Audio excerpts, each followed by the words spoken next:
করে বাচ্চা লেবার ভালো করে কাজ কর, একদিন মিস্ত্রি হবি। সে নাই কাজে ফাঁকি মারছে, জীবনে মিস্ত্রি তো ভাবি না, সারা জীবন লেবার। লেবার বলবে না তো কি বলবো? হেল্পার বলো, হাম মিস্ত্রি বলো। বাল বলবো।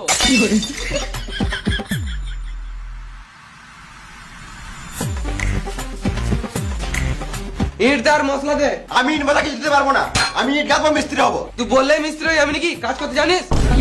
তো জানি না নাকি? যা বলছি